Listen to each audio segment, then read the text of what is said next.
ನಮ್ಮೂರ ಸರ್ಕಾರಿ ಶಾಲೆ ನಮ್ಮದು, ಮುಚ್ಚಲು ಬಿಡುವುದಿಲ್ಲ. ಹೊಸಕೂರು ಗ್ರಾಮಸ್ಥರ ಪ್ರತಿಭಟನೆ. ನಂಜನಗೂಡು ತಾಲೂಕಿನ ಹೊಸಕೂರು ಸರ್ಕಾರಿ ಹಿರಿಯ ಪ್ರಾಥಮಿಕ ಶಾಲೆಯನ್ನು ವಿಲೀನದ ಹೆಸರಿನಲ್ಲಿ ಮುಚ್ಚಲು ಹೊರಟಿರುವ ಸರ್ಕಾರದ ನಡೆಯನ್ನು ಖಂಡಿಸಿ ಎಐಡಿಎಸ್ಒ ವಿದ್ಯಾರ್ಥಿ ಸಂಘಟನೆ ನೇತೃತ್ವದಲ್ಲಿ ಗ್ರಾಮಸ್ಥರು, ಪೋಷಕರು ಹಾಗೂ ವಿದ್ಯಾರ್ಥಿಗಳು ಪ್ರತಿಭಟನೆ ನಡೆಸಿ ತಮ್ಮ ಆಕ್ರೋಶ ಹೊರಹಾಕಿದರು. ಪ್ರತಿಭಟನೆಯನ್ನು ಉದ್ದೇಶಿಸಿ ಜಿಲ್ಲಾ ಕಾರ್ಯದರ್ಶಿ ಮಂಡಳಿ ಸದಸ್ಯರಾದ ಅಂಜಲಿರವರು ಮಾತನಾಡಿ, ಕೆಪಿಎಸ್ ಮ್ಯಾಗ್ನೆಟ್ ಶಾಲೆ ಕುರಿತಾಗಿ ಮಾತನಾಡುತ್ತಾ ಸಂದರ್ಶನದಲ್ಲಿ ಶಿಕ್ಷಣ ಸಚಿವರು ಪ್ರತಿಯೊಂದು ಗ್ರಾಮ ಪಂಚಾಯತಿ ವ್ಯಾಪ್ತಿಯಲ್ಲಿ ಒಂದು ಕೆಪಿಎಸ್ ಸ್ಥಾಪಿಸುವ ಉದ್ದೇಶವಿದೆ. ಇತರೆ ಶಾಲೆಗಳ ಮಕ್ಕಳು ಅಲ್ಲಿಗೆ ಸೇರುವುದರಿಂದ ಅಂತ ಶಾಲೆಗಳ ಕಟ್ಟಡವನ್ನು ಸಂರಕ್ಷಿಸಬೇಕಾಗುತ್ತದೆ. ಸರ್ಕಾರಿ ಶಾಲೆಗಳ ಕಟ್ಟಡ, ಜಮೀನು ಸೇರಿದಂತೆ ಯಾವುದೇ ಆಸ್ತಿಯನ್ನು ನಿರ್ಲಕ್ಷ್ಯ ಮಾಡುವುದಿಲ್ಲ. ಅವುಗಳನ್ನು ಸ್ಥಳೀಯ ಸ್ವಸಹಾಯ ಸಂಘಗಳಿಗೆ ನೀಡಲಾಗುವುದು ಎಂದರು.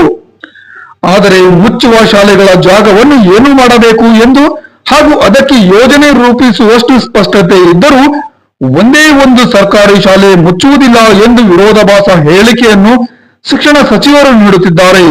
ಶಾಲೆಗಳ ಗೋಡೆಗಳ ಮೇಲೆ ಜಾಹೀರಾತುಗಳಿಗೆ ಅವಕಾಶ ನೀಡಲಾಗುವುದಂತೆ, ಆ ಹಣದಿಂದ ಶಾಲೆಗೆ ಮೂಲಭೂತ ಸೌಕರ್ಯಗಳನ್ನು ನೀಡಲಾಗುವುದಂತೆ ಒಟ್ಟಾರೆ ಶಿಕ್ಷಣವನ್ನು ವ್ಯಾಪಾರೀಕರಣ ಮಾಡುತ್ತಿದ್ದಾರೆ ಎಂದು ತಮ್ಮ ಆಕ್ರೋಶ ಹೊರಹಾಕಿದರು. ಊರಿನ ಹಿರಿಯರಾದ ಸತೀಶ್ ಅವರು ಮಾತನಾಡಿ, ನಮ್ಮೂರ ಶಾಲೆಯಲ್ಲಿ 130ಕ್ಕೂ ಹೆಚ್ಚು ವಿದ್ಯಾರ್ಥಿಗಳು ಓದುತ್ತಿದ್ದಾರೆ. ಆದರೆ ಶಾಲೆಯಲ್ಲಿ 3 ಶಿಕ್ಷಕರು ಪಾಠ ಮಾಡುತ್ತಿದ್ದಾರೆ. ಶಿಕ್ಷಕರ ಅವಶ್ಯಕತೆ ಇದ್ದರೂ ಶಿಕ್ಷಕರನ್ನು ಸರ್ಕಾರ ನೇಮಕ ಮಾಡಿಕೊಂಡಿಲ್ಲ. ನಮ್ಮೂರಿನಲ್ಲಿ ತಂದೆ ತಾಯಿಯಂದಿರು ಕೂಲಿಗೆ ಹೋಗುವ ಕಾರಣ ಹಲವಾರು ವಿದ್ಯಾರ್ಥಿಗಳು ಬೆಳಗ್ಗೆ ಊಟವನ್ನೇ ಮಾಡದೆ ಶಾಲೆಗೆ ಹೋಗುತ್ತಾರೆ.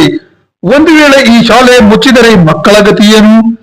ಒಂದು ವೇಳೆ ಈ ಸರ್ಕಾರಿ ಶಾಲೆಯನ್ನು ಹುಲ್ಲಹಳ್ಳಿ ಶಾಲೆಗೆ ವಿಲೀನಗೊಳಿಸಿದರೆ ಮಕ್ಕಳನ್ನು ಶಾಲೆಗೆ ಬಿಡುವವರು ಯಾರು?